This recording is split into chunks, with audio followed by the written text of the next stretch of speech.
Bueno, Dios me les bendiga, hermanos, en esta hermosa mañana. Es un privilegio, pues, poder estar aquí, ¿verdad? Vamos a compartir una enseñanza. Es un poco extensa, pero procuraremos sacar lo mejor de ella para nuestra edificación, ya que toda enseñanza, hermano, tiene que ser para nuestra edificación. Voy a ponerle aquí el tema que vamos a enseñar este día. En nuestro ayuno general vamos a poner el tema. Mire, aquí vamos a poner el tema. Lo voy a poner arriba porque aquí abajo hoy lo voy a usar. Se llama, hermano, el tema el altar del sacrificio. Si trajo cuaderno para escribir, escriba el altar del sacrificio. Despacio, ¿verdad? Aquí vamos a ir despacio, hermano. El altar del sacrificio, basado en el texto de Éxodo, capítulo 27, si no estoy mal, creo que es del verso 1 hasta el verso 8 vamos a leer. Ahí tenemos, 27, 1 al 8.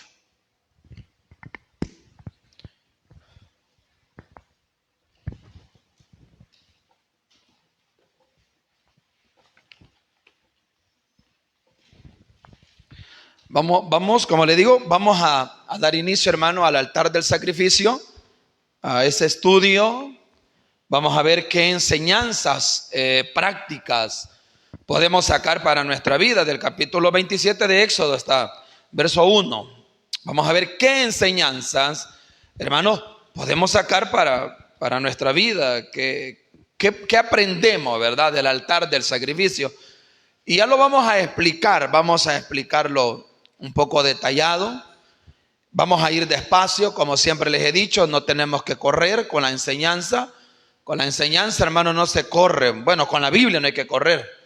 A veces muy rápido van con las enseñanzas o con los sermones. Y a veces hay que ir despacio para que la gente vaya oyendo, aprendiendo, ¿verdad? Vamos a leer 27. ¿Si ya lo tienen? Éxodo capítulo 27. Y vamos a leer del verso 1. Lo vamos a leer todo de un solo. Todo. Del verso 1 hasta el verso 8 lo vamos a leer. Todo lo vamos a leer. Dice la palabra del Señor. Así, miren. Como ha sido inspirada por el Espíritu Santo. Harás también. Es una orden, ¿verdad? Es una orden. Harás. Es una orden. Harás también un altar de madera de acacia de 5 codos de longitud y de 5 codos de anchura. Será cuadrado el altar y su altura de 3 codos. Y le harás cuernos en sus 4 esquinas. Los cuernos serán parte del mismo. Y lo cubrirás de bronce. Harás también sus candeleros para recoger. Perdón.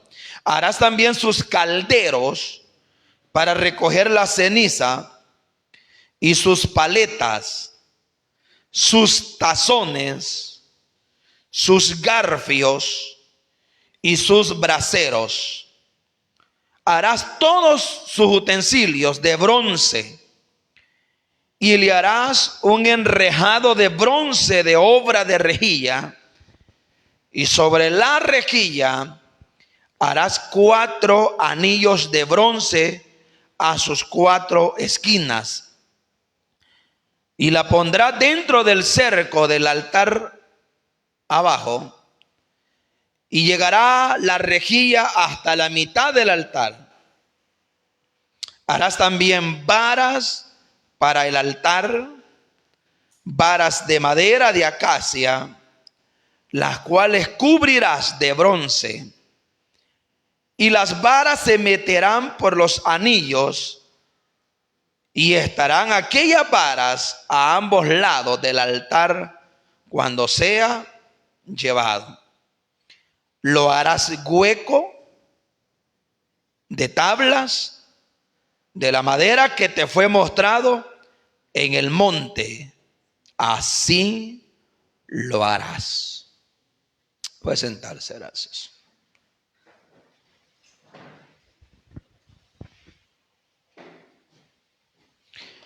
Cuando Dios, hermano, decide sacar al pueblo de Israel de Egipto, de la esclavitud, de la servidumbre, Dios decide, hermano, llevarlos a las tierras prometidas. Era una promesa, era un pacto que Dios había hecho con ellos, porque eran hijos de Abraham. Y cuando Dios decide sacarlos, Dios decide mandar a un hombre llamado Moisés. Y cuando uno oye a Moisés, hermano, uno podría pensar que el trabajo de dirigir al pueblo de Israel fue solo de Moisés. Pero Dios, hermano, puso a la par de Moisés otro hombre. Y no solo puso otro hombre, también puso una mujer, no la esposa de Moisés, sino que Dios, hermano, al ver las excusas de Moisés diciendo de que era tartamudo, que no podía hablar, que no podía ser bueno para expresarse, Dios le pone a la par al hermano mayor de él, que es Aarón. Y aparte de ellos, hermano, Dios también puso a María. María se llama la hermana de Aarón, ¿verdad? María, hermanos, aunque en el Antiguo Testamento no debería ser María, sino Miriam. Debería ser el nombre de ella, Miriam. En el Nuevo Testamento es María, pero en el Antiguo Testamento es Miriam. Y entonces Dios, hermanos, decide usar a Moisés, decide usar a Aarón y decide usar a María para dirigir al pueblo de Israel para las tierras prometidas. El objetivo de Dios era ese.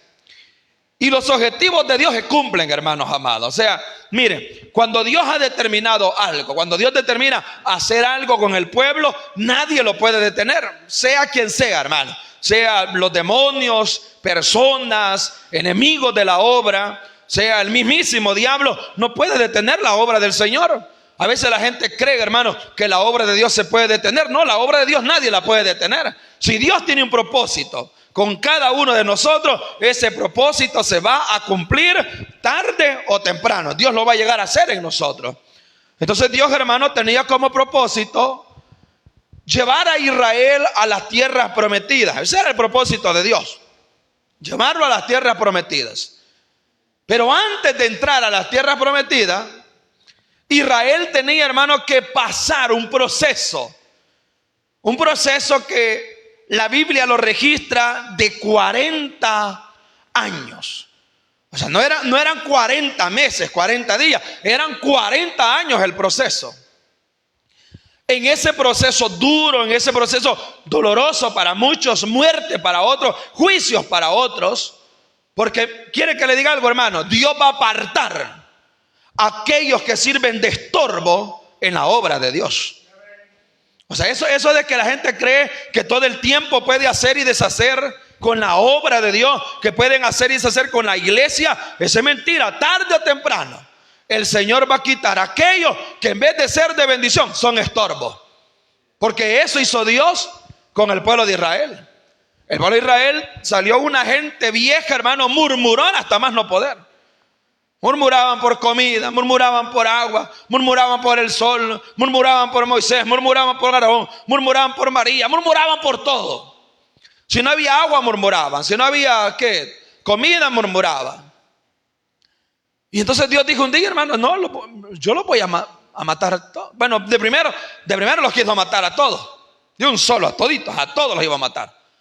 Pero Moisés se puso en medio, ¿verdad? Y Moisés dijo, ¿cómo los vas a matar a todos? A lo mejor mátame a mí, le dijo Moisés. Qué lindo Moisés, ¿verdad? Mátame a mí mejor, le dijo Moisés. A mí quítame la vida, a mí bórrame el libro de la vida. Pero a estos no los mate. Y Dios no los mató por Moisés. Muchas veces el juicio a nuestra familia no llega Porque alguien está intercediendo. No, porque quién sabe, hermano, si no estuviéramos intercediendo nosotros, quién sabe cómo le fuera a mucha gente de nuestra familia. Entonces Dios, hermano, los iba a destruir a todos, pero decidió que no. Moisés se puso en medio y le dijo que no. Pero en ese trayecto, a lo que yo quiero llegar es a esto, mi hermano. En ese trayecto del peregrinaje por el desierto, Dios determina, es una orden de Dios, que se tiene que hacer un tabernáculo. Se tiene que hacer un tabernáculo en el desierto. Y el tabernáculo, hermano, es nacido en el corazón de Dios. El tabernáculo nunca fue un plan o un propósito de Aarón, ni de Moisés, ni de los levitas, ni de María. El tabernáculo siempre fue el propósito de Dios. En otras palabras, el tabernáculo era, amados hermanos, era un lugar divinamente establecido. O sea, fue Dios quien determinó hacer el tabernáculo. Y ese tabernáculo, hermano, que Dios decidió hacerlo, le dijo a Moisés que lo hiciera. Era una orden divina, era una orden de Dios. Dios le dijo a Moisés que lo hiciera tal como él se lo había mostrado. Y yo se lo voy a formar aquí, tal vez no completo, pero sí una buena parte, para que usted tenga una idea de cómo el tabernáculo estaba establecido y la importancia que el tabernáculo tenía para el pueblo de Israel. Vuelvo a repetir, no es invento humano el tabernáculo. El tabernáculo no es que naciera en Moisés, no es que naciera en Aarón, no es que naciera en María, no es que naciera en el pueblo, no es que el pueblo dijera, pongamos un templo aquí, hagamos un tabernáculo aquí, hagamos algo para adorar el nombre de Dios. No. El tabernáculo nace como plan divino. O sea, en otras palabras, hermanos amados, el tabernáculo es un plan divino. O sea, el tabernáculo con todos los utensilios que tenía era algo divino y establecido por el mismísimo Rey de los Reyes y Señor de los Señores. Ahora, y Dios tenía un propósito para ese tabernáculo.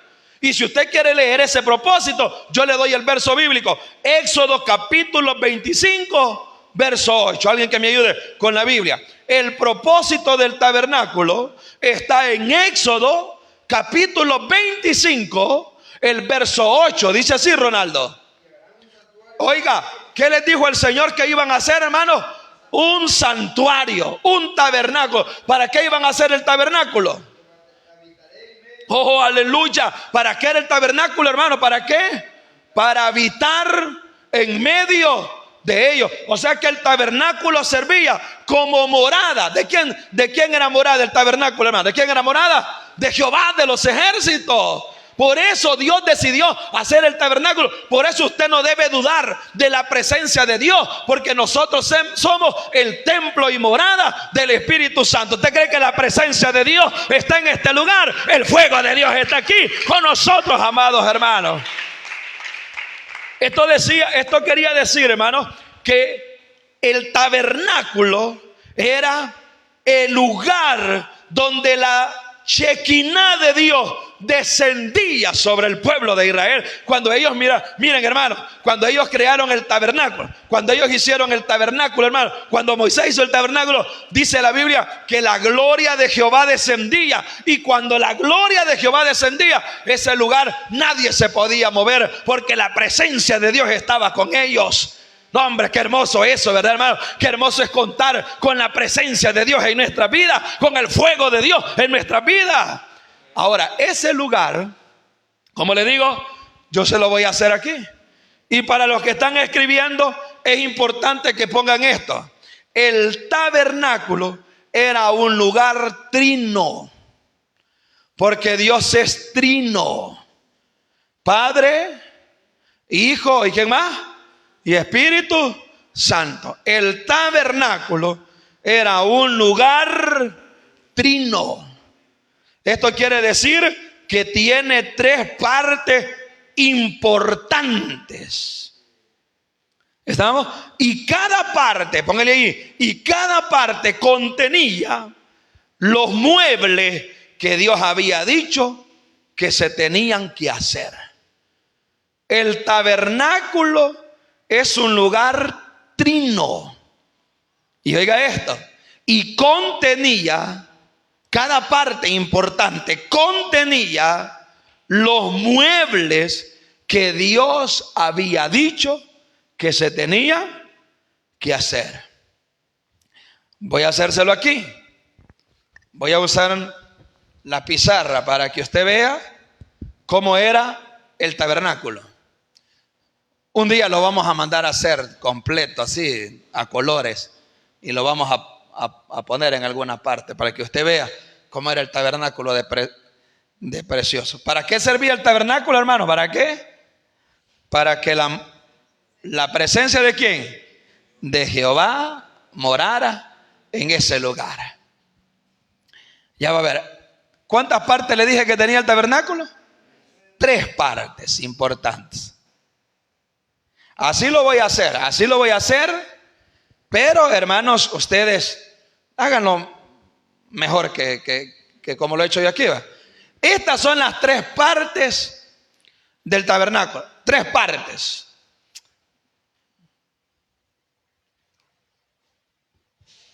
Estas son las 3 partes del tabernáculo. Ya les voy a poner cómo se llama cada lugar.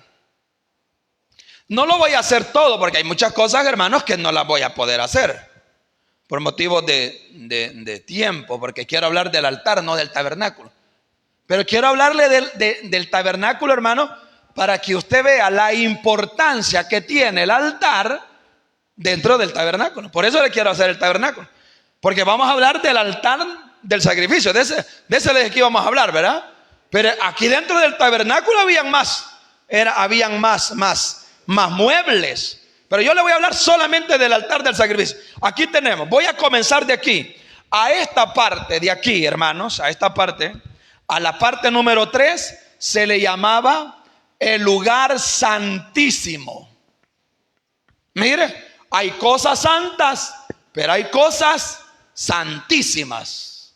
Y esta parte del tabernáculo, ¿cómo se le llamaba? A esta parte del tabernáculo, ¿cómo le llamaba? El lugar santísimo.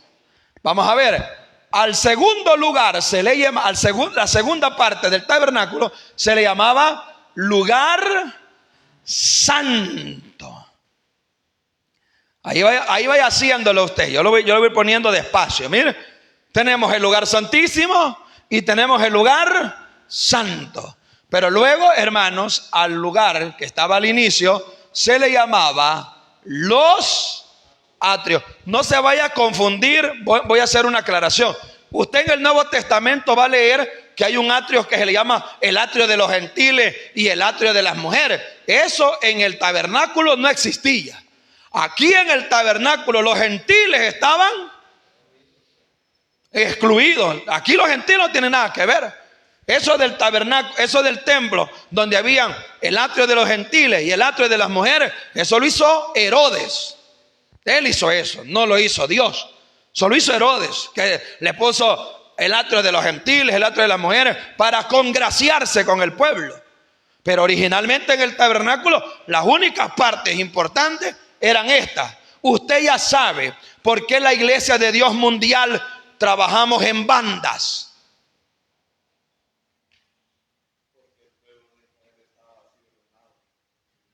Bien, hermano Walter. ¿Sabe por qué nosotros trabajamos en bandas? Porque el pueblo de Israel se distribuía por bandas. No las voy a poner, pero para que usted vea que de las bandas no es sacado de la manga la camisa. Habían 3 tribus aquí, arriba. Digamos aquí sería el norte, ¿verdad? 3 tribus aquí abajo. 3 tribus aquí. Y 3 tribus aquí. Solo le voy a poner las tribus, no le voy a poner los nombres de las tribus. Mire, aquí estaban 3 tribus. Aquí estaban 3 tribus. Aquí estaban 3 tribus y aquí estaban 3 tribus. Miren.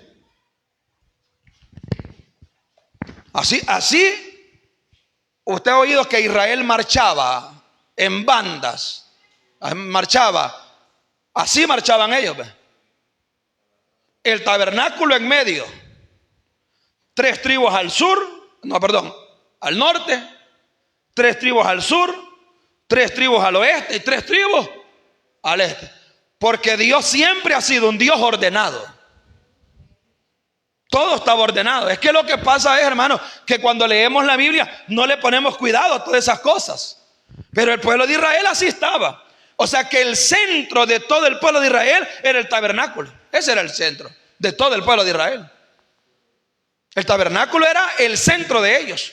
Y en base al tabernáculo, donde el tabernáculo se erigía, donde el tabernáculo se establecía, donde el tabernáculo se levantaba, las tribus ya sabían. Las 3 que quedaban al norte, las 3 que quedaban al sur, las 3 que quedaban al este y las 3 que quedaban al oeste. Ya sabían ellas. Y se ordenaban. Y cada una de las tribus llevaba una bandera. Llevaba un pendón, se le llamaba. Una bandera. Y sabe usted que la tribu de Judá era la que estaba al este, la que estaba al oriente. Y la tribu de Judá llevaba como bandera una imagen que era un león.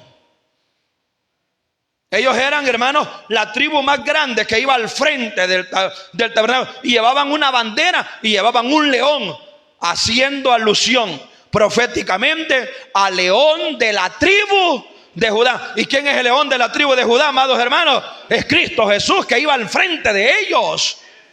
Pero ellos eran ordenados, porque a Dios nunca le ha gustado el desorden. Ellos marchaban ordenadamente. Por eso nosotros tenemos bandas que trabajan ordenadamente.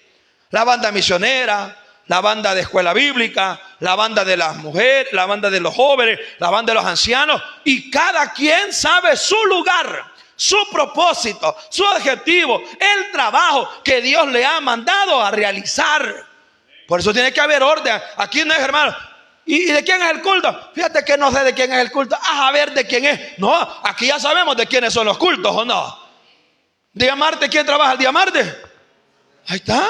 Miércoles, viernes, sábado. Ya tenemos establecido todo. La escuela bíblica trabaja domingo en la mañana, recogen los niños y hacen la escuela bíblica. Pero aquí, hermano, no me quería detener mucho en esto, pero quería decírselo. Que Dios, hermano, siempre ha sido ordenado. Siempre. Y así marchaba el pueblo de Israel. Mire, así marchaba. Aquí al frente, aparte de la tribu de Judá, iba Moisés, Aarón, María y los sacerdotes. ¿Y sabe usted quiénes llevaban todos los utensilios del tabernáculo? Los levitas. Leví tuvo 3 hijos. Ronaldo: Gersón, Coad y Merari. Y a cada uno de ellos se les estableció que tenían que transportar una parte del tabernáculo. ¿Ustedes sabían que Usa murió por tocar el arca? ¿Sí? Pero Usa era levita. ¿Por qué murió si era levita? No le tocaba a él. Porque el arca del pacto la llevaban los coatitas. Y él no era coatita. A él no. Pero sí era levita. Pero mucha gente cree que no era levita. Usa era levita. Pero no era coatita. De Coat, de la familia de Coat. Tenía que respetar los cargos. Ya ven cómo es él. Cree que no merece un buen aplauso al Señor por lo ordenado que es el Todopoderoso. Bueno, ahora vamos aquí, voy al tabernáculo. Lo primero que tengo que decirle es que la puerta quedaba al oriente. Puerta. ¿Saben cuántas puertas tenía el tabernáculo? Una. No había más. Nada. No había ventanas. Nada. Todo era cerrado. Todo aquí. Tablones ponían. Y a los levitas cuando le decían, aquí vamos a acampar, decía Dios, porque Dios decía que iban a acampar. Y ya venían los levitas y lo primero, el trabajo. Nadie le andaba diciendo, Moisés no andaba, mira, te toca la limpieza, no, te toca, mira, te toca armar el tabernáculo. No le andaba diciendo nada. Ya sabía cada quien su trabajo. Los meraritas hacer su trabajo, los coatitas su trabajo y los gersonitas su trabajo. Cada quien hacía su trabajo. Y ahí cada tribu se organizaba y se ponía en cada lugar. Pero el tabernáculo no tenía dos puertas. Usted va a oír en el Nuevo Testamento, en el Antiguo Testamento, en el libro de Esdras, que se mencionan 12 puertas. Pero el templo de Salomón. Y no confunde el templo de Salomón con el tabernáculo. El templo de Salomón sí tenía 12 puertas. La puerta del pescado, la puerta del oriente, la puerta del muladar, la puerta del estercolero, la puerta del estercolero. Había una puerta más, la puerta del estercolero, la puerta del pescado. Sí. Ahí en Esdras lo pueden leer. Un día que desen la tarea de buscar las puertas. 12 puertas son. Y entonces, pero el tabernáculo no. El tabernáculo, ¿cuántas puertas tenía? Una. O sea que si alguien quería entrar aquí, había una sola puerta. Y eso está sencillo de interpretarlo proféticamente. ¿A quién representa esta puerta? ¿A quién representa esta puerta? A Cristo Jesús. Como dijo él, yo soy la puerta. El que por mí entrare. Aquí no es, hermano, voy a entrar por otro lado, yo voy a entrar por aquí, yo tengo ganas de entrar por allá. Aquí en el tabernáculo había una sola puerta de acceso. Y esa puerta representa a nuestro Señor y Salvador Jesucristo, amados hermanos. Si queremos entrar a gozar de la presencia de Dios, el único camino al Padre Celestial se llama Jesús de Nazaret. El único camino a la presencia de Dios era, amados hermanos, Jesús de Nazaret. Por eso solamente tenía una puerta. No había más. Ventanas no había, puertas nada más, había una. Y hay algo, hermano, que la gente se confunde, y es con los velos del tabernáculo. O yo se los voy a explicar. Aquí están, miren, aquí los puse yo, miren. A este se le llama el segundo velo, miren. A esta parte, miren, a esta línea. Y a este se le llama el primer velo. Cuando la Biblia dice, quiero que oiga esto, cuando la Biblia dice, y se rasgó el velo, ¿de cuál velo está hablando? Del segundo.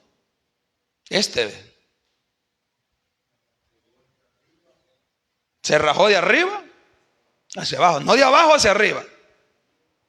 Todo en la Biblia, es que, hermano, todo en la Biblia tiene un porqué. No está solo por estar. Pero este es el segundo velo y este es el primer velo. Voy a seguir porque si no me va a comer el tiempo demasiado. Vamos aquí. ¿Quién podía entrar al lugar santísimo? Solamente podía entrar el sumo sacerdote. ¿Cuántas veces? Una vez al año. Pero al lugar santo, ¿quiénes podían entrar? Los sacerdotes. Los sacerdotes podían entrar. No al lugar santísimo, solo el sumo sacerdote. Pero al lugar santo podían entrar los sacerdotes. ¿Y a los otros quiénes podían entrar? Todos los judíos. Solo judíos, gentiles nada que ver.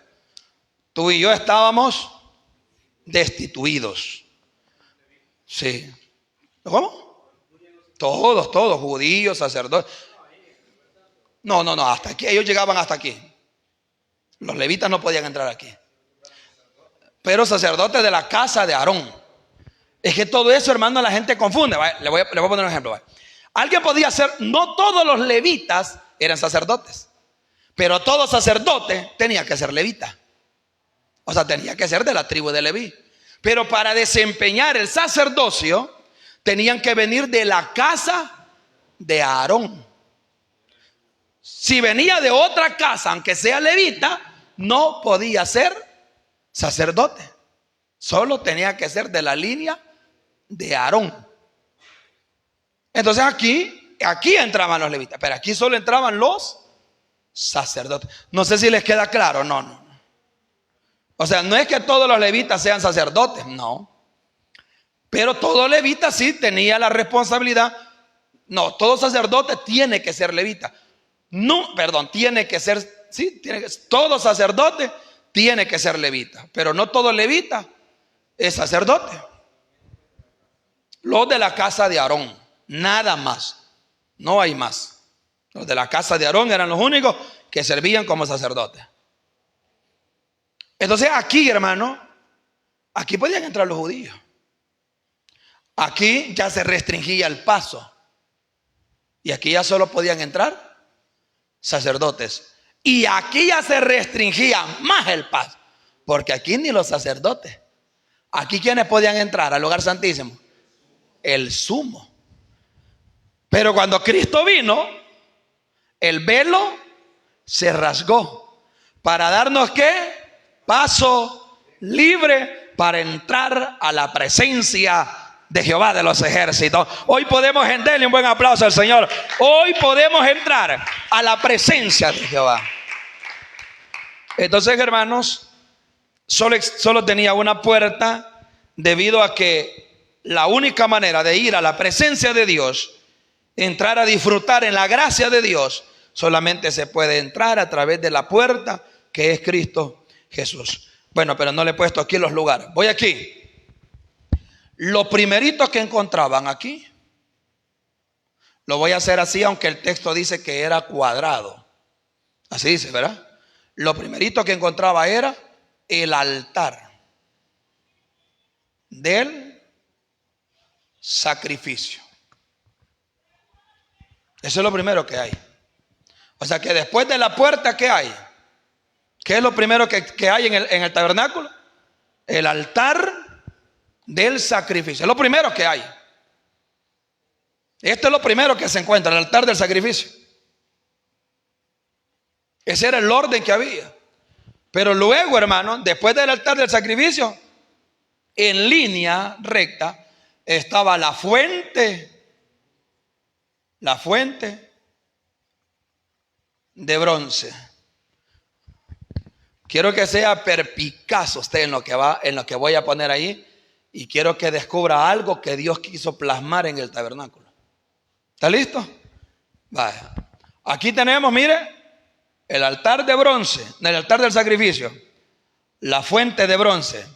Pero luego a este lado, hermano, a este lado, mire, se le ponía lo que se conoce como la mesa de los panes de la proposición. No le pongan, la gente dice, los panes de la propiciación. No, es los panes, es la mesa de los panes de la proposición. Luego a este lado, hermano, a este lado con 7 brazos, nomás los puedo hacer. 1, 2, 3, 4, 5.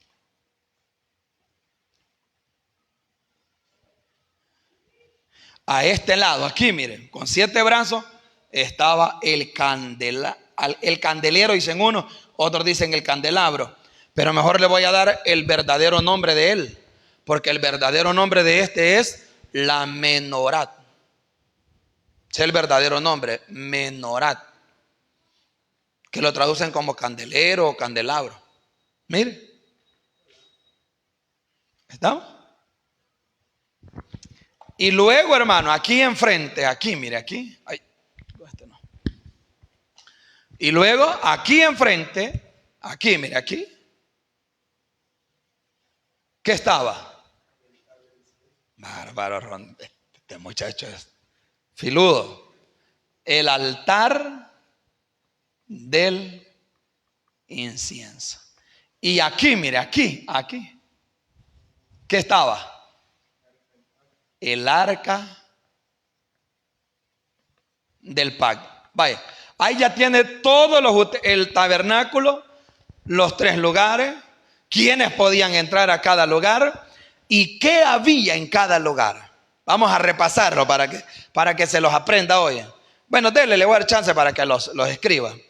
Es que no hay dónde ponerme, todos los tapos. Ahí, ya. Miren bien ahí. Bueno, dele.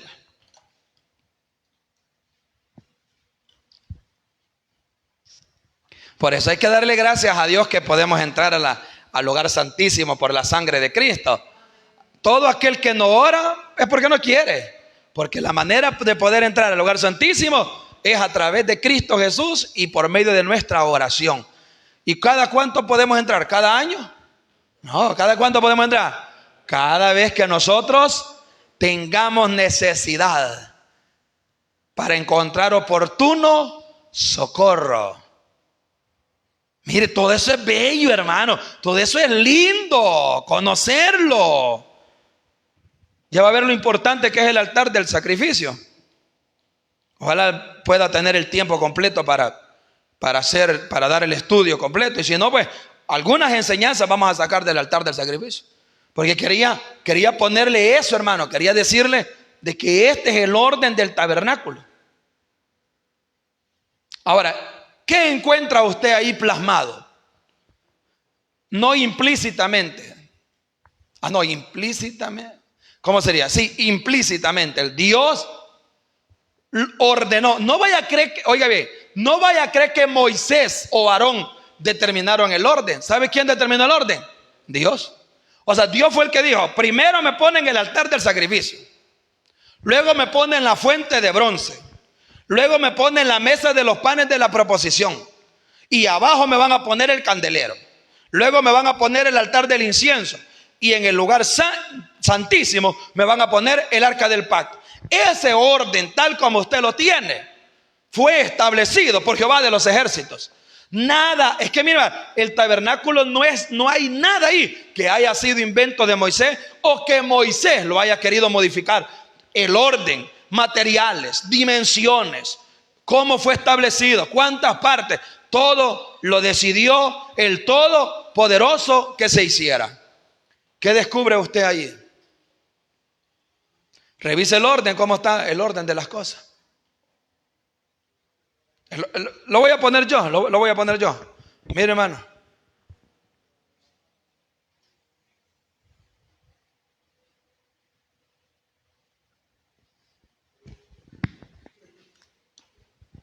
¿Qué descubre? Una cruz.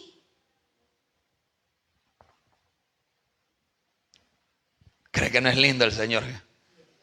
Una cruz. No es que están ahí solo por él. Dios decidió hacer algo. Claro, yo los he puesto bien aquí, ¿ve? Aunque ellos estaban aquí en el centro. Pero ahí ordénelo usted. Pero una cruz. Haciendo alusión ¿a quién? Al sacrificio perfecto de nuestro Señor Jesucristo. ¿Ya le quedó claro? ¿O no le quedó claro? Sí, claro.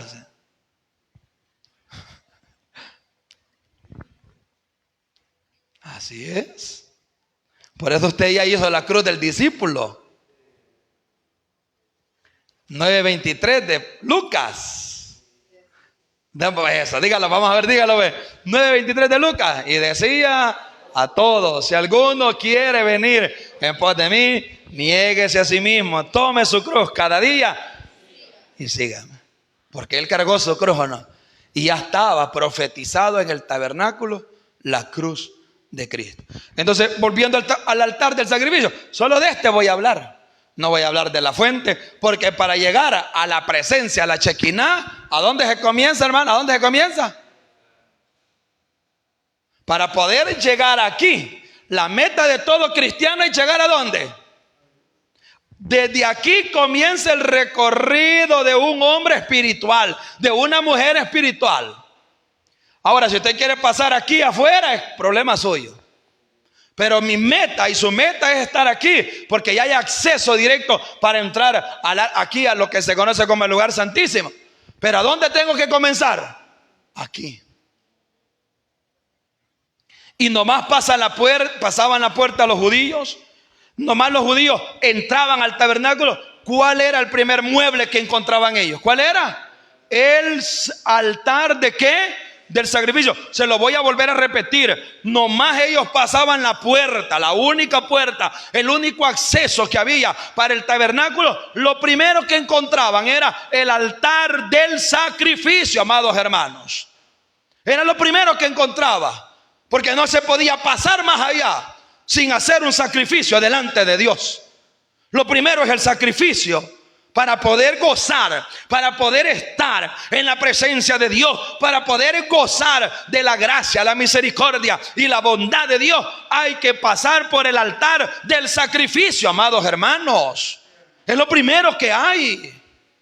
Usted no puede disfrutar de la gloria de Dios, de la presencia de Dios, si usted no ha pasado por Cristo Jesús, por el sacrificio glorioso de Cristo Jesús. No puede gozar de la presencia de Dios, por muy bueno que sea, porque hay gente que cree que pueden ganar el favor de Dios a través de buenas obras, a través de darle comida a los pobres, vestimenta a los que no tienen. ¿Quieres que le diga algo? La única manera de poder acceder al lugar santísimo, a la presencia de Dios, gozar de la vida eterna, de la salvación, es a través del sacrificio perfecto de nuestro Señor y Salvador Jesucristo. El único acceso a la presencia de Dios es el sacrificio de Cristo.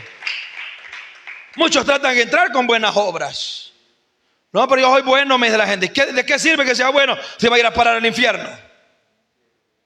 No, fíjate que él no es hermano, él no es cristiano, pero es buena persona.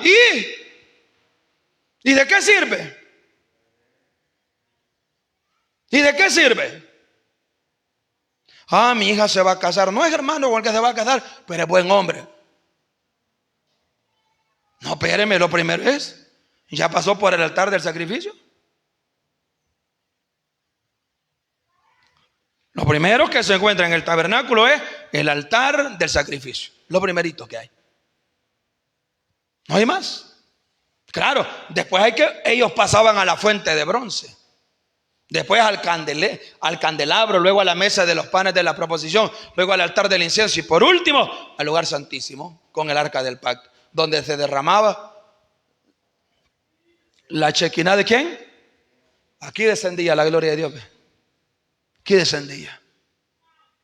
¿Y sabe qué hacía el pueblo de Israel cuando descendía la gloria de Jehová? Se postraban, porque cuando la gloria de Dios desciende, cae delante de él toda la tierra. Bueno, vamos a continuar. Como le digo, vuelvo a repetir. Todito esto yo lo voy a dejar. Sé que hay mucho que hablar de la menorá, hermano. 7 brazos tenía la menorá. Y tenía que arder todos los días.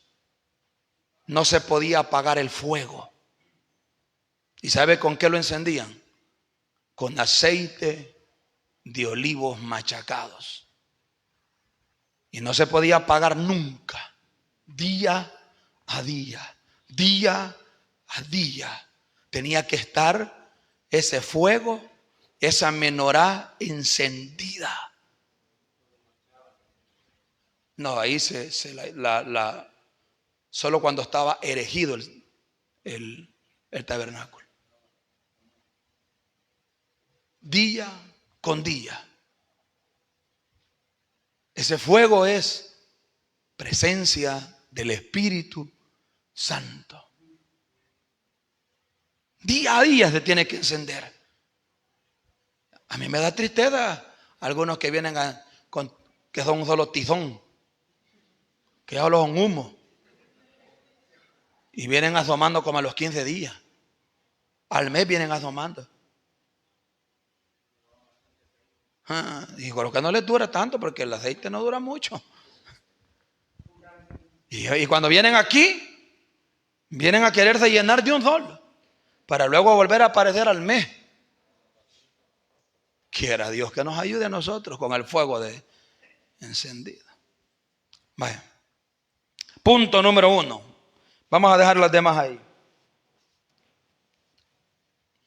Hay poder en el nombre de Jesús, hermano.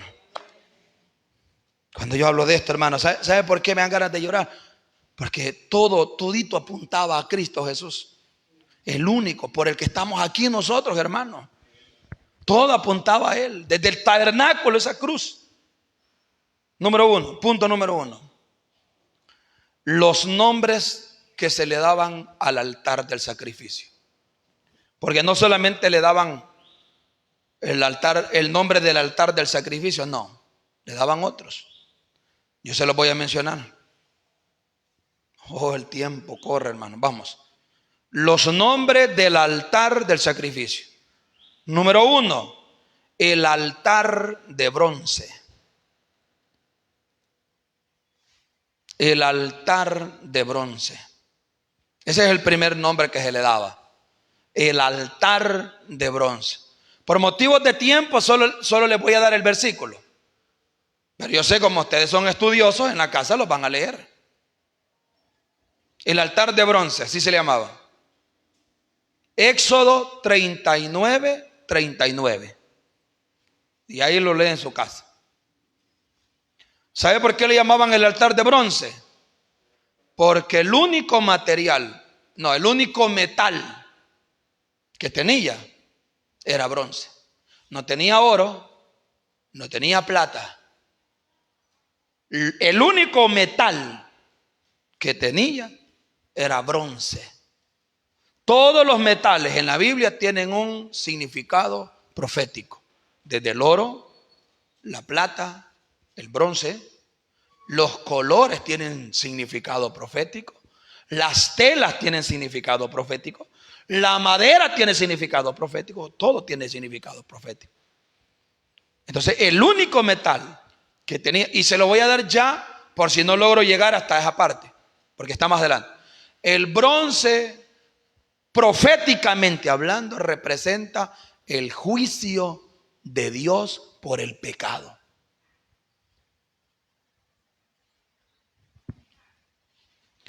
El bronce, el metal bronce en la Biblia, proféticamente hablando, tipifica el juicio de Dios por el pecado del ser humano.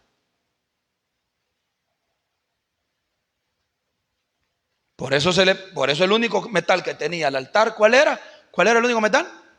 Bronce. ¿Por qué? Porque el bronce, ¿qué representa? El juicio de Dios, ¿sobre qué? Sobre el pecado. Y a usted ya creo que ya va entendiendo por qué ese metal tenía.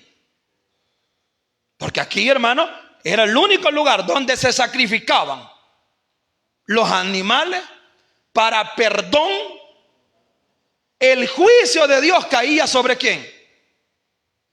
Sobre el animal, para perdonar el pecado del ofensor. Por eso el bronce en la Biblia siempre, hermano, tipifica el juicio de Dios sobre el pecado.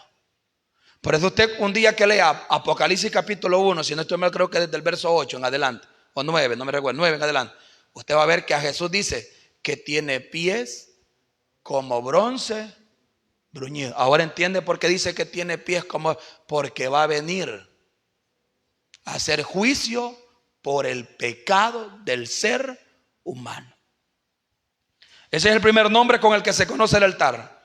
Número 2, también se le conoce como el altar del holocausto. El altar del holocausto. El primero, el altar de bronce. El segundo, el altar del holocausto. Y aquí me va a servir para decirle algo que está malo, que muchos dicen. Lo que tenemos de vidrio allí, eso no es altar. No, ese no es altar. Puede llamarle atril, puede llamarle púlpito, puede llamarle podium, creo que también se le puede llamar podium, pero no es altar. Ese no es altar. Porque en el altar se tenía que matar a la víctima. Y aquí, aunque muchas veces hemos subido en pecado, ni siquiera nos hemos muerto. Ese no es altar. No sé si está claro. Nos dicen el altar. Este no es altar. Esto es púlpito, podium. ¿Qué más?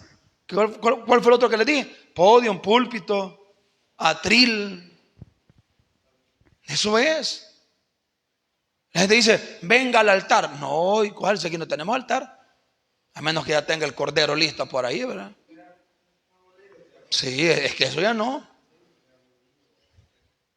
No, eso no es. Entonces se le llama el altar del holocausto. ¿Le dije el verso? Éxodo 38:1.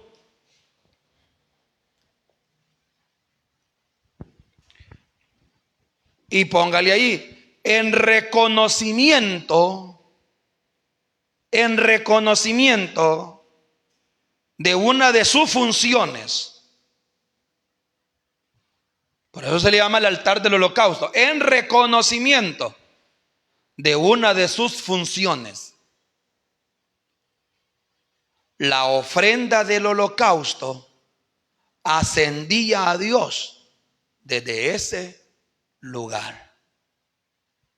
La ofrenda del holocausto, el sacrificio del holocausto, ascendía a Dios desde aquí, mire, desde aquí. Y el Señor lo sentía como un olor grato, fragante. Era agradable el holocausto para Dios. Tercer nombre, se le llamaba el altar de Dios. Por eso muchos le dicen aquí al púlpito, al altar de Dios, pero no, ese no es altar. Sé que muchos no estarán de acuerdo con eso, porque hay gente que me dice, mire pastor, no de aquí de la iglesia, sino porque como ahora resulta que hay hermanos que me piden que transmita el sermón, lo transmito, pero como hay cosas que no están de acuerdo, me dicen, mire pastor, pero no, para mí es altar. Ay, es cosa de ellos, yo ya estoy explicando que ese no es altar. A este se le llama el altar del holocausto, el altar de bronce y el altar de Dios. Salmo 43:4. Y también póngale ahí Malaquías 2:13. Leamos Malaquías 2:13. Hermana Daniela, Malaquías 2:13, busque Malaquías. Antes de Mateo. Va eso de Mateo y antes de Mateo está. Nuestra hermana Daniela nos va a leer Malaquías 2:13. Cabalito antes de Mateo está. Mateo y antes de Mateo está. Búsqueme el capítulo 2, el verso 13. Oiga lo que dice, altar de Dios se le llama. Espéreme. Antes de que lo lea, les voy a contar por qué el Señor les va a decir esto. Los sacerdotes estaban, ¿cómo dice? Mancillando, profanando, gracias, esa es la palabra. Estaban profanando el altar de Dios. Pero este altar, no aquel, este altar, este. Y entonces Dios a través de Malaquías le va a decir eso, mire, dele.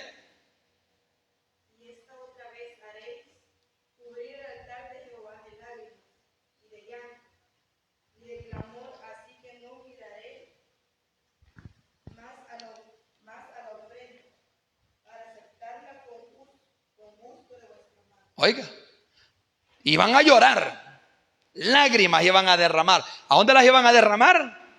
En el altar. ¿Por qué? Porque Dios ya no les iba a recibir la ofrenda, ya no las iba a recibir. Y claro, ¿quién no llora cuando Dios ya no le escucha las oraciones a uno?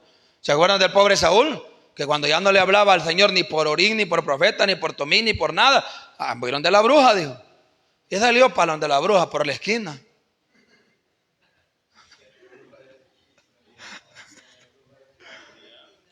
Por ahí anda la bruja, va. Ella estaba con la bruja, el hermano Saúl. Ya no le hablaba a Dios. Es duro que Dios ya no le hable a uno y que la ofrenda de uno ya no sea recibida. Por mucho que brinque, grite, ya nada, no le sale nada, hermano, ya nada. Pero sí hay una solución. El problema es que la gente cree que no hay solución. Hay una solución. ¿Sabe cómo se llama? Arrepentimiento. Volverse a Dios de todo corazón, abandonar el pecado. Y el proverbista dice que el que cubre sus pecados no prosperará, mas el que se aparta, los divulga, alcanzará misericordia. Amados hermanos, esa es la solución. Pedir perdón a Dios, humillarse, porque hay mucho pecado oculto en el corazón del hombre. Por eso Jeremías escribió: el corazón del hombre es engañoso, perverso. Entonces este hermano se le conocía también como el altar de Dios o el altar de Jehová. ¿Por qué?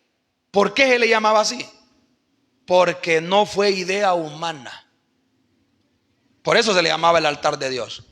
Porque no fue una idea humana, sino que era un plan divino. Por eso se le llama el altar de Jehová, o de Dios, como usted le quiera poner. Era un plan divino. No fue invento de Moisés, no fue invento de Aarón, fue Dios quien lo estableció. Y por último, el cuarto nombre que encontré es el altar santísimo. Oiga, ¿cómo le llaman? El altar santísimo. Y algo curioso, porque en esos versos, le voy a dar el capítulo y le voy a decir algo de esos versos. Éxodo 40:10, póngale ahí. Altar santísimo se le llamaba. Éxodo 40:10.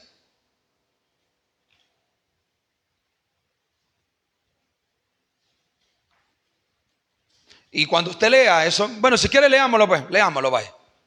Es que si vamos leyendo los textos, hermanos, vamos deteniéndonos, ¿verdad? Bastante. Pero vamos, leamos el texto. 40:10, ¿cómo dice? Ungirás, quiero que oiga esto, dice él, mire, ungirás el altar del holocausto, como le dijo, como también se dice en 38:1 de Éxodo. Ungirás también el altar del holocausto. Y oiga esto. Y todos sus utensilios. Y santificarás el altar. ¿Cómo será qué? Un altar santísimo. Todas las cosas eran santas, pero al altar, ¿cómo se le llamaba? Santísimo. Santísimo quiere decir, hermano, que era un lugar de suprema importancia para el pueblo de Israel.